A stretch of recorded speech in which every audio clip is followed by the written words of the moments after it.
এই মুহূর্তে যে খবরের দিকে নজর রাখবো, ফের হাইকোর্টে দ্বারস্থ ভাঙড়ের তৃণমূল নেতা আরাবুল ইসলাম। পুলিশি নিরাপত্তা নিয়ে হাইকোর্টের নির্দেশ না মানার অভিযোগ আরাবুলের নিরাপত্তার দায়িত্ব নেবে পুলিশ, এই নির্দেশ দিয়েছিলেন বিচারপতি তীর্থঙ্কর ঘোষ। পুলিশের নিরাপত্তা নিয়ে উদাসীন দাবি আরাবুলের। পুলিশের বিরুদ্ধে আদালত অবমাননার অভিযোগ করেছেন আরাবুল ইসলাম।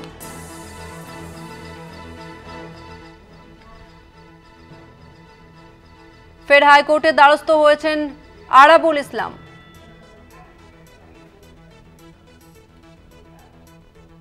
পুলিশি নিরাপত্তা নিয়ে হাইকোর্টের নির্দেশ না মানার অভিযোগ তুলেছেন তিনি। ভাঙড়ের তৃণমূল নেতা আরাবুল ইসলাম তিনি ফের হাইকোর্টে দ্বারস্থ হয়েছেন। পুলিশি নিরাপত্তা নিয়ে হাইকোর্টের নির্দেশ না মানার অভিযোগ আরাবুলের। নিরাপত্তার দায়িত্ব নেবে পুলিশ, এমনটাই নির্দেশ দিয়েছিল বিচারপতি তীর্থঙ্কর ঘোষ। পুলিশি নিরাপত্তা নিয়ে উদাসীন দাবি আরাবুলের। পুলিশের বিরুদ্ধে আদালত অবমাননার অভিযোগ। এই নিয়ে আমরা আরো বিস্তারিত জানবো। আমাদের সঙ্গে ফোন লাইনে রয়েছে প্রতিনিধি পীযুষ কান্তি নাগ। পীযুষ, আরাবুল ইসলামের ঠিক কি অভিযোগ?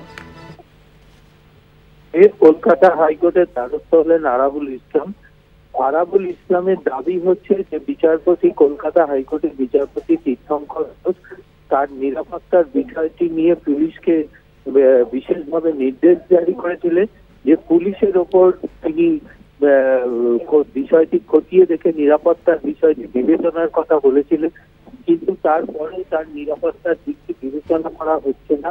এক্ষেত্রে কলকাতা হাইকোর্টের নির্দেশে অমান্য করা হচ্ছে, অবমাননা করা হচ্ছে, এমনটাই দাবি নিয়ে কলকাতা হাইকোর্টের দ্বারস্থ ইসলাম। বিচারপতি অরিজিৎ বন্দ্যোপাধ্যায় ডিভিশন বেঞ্চে এই মামলার শুনানির সম্ভাবনা রয়েছে।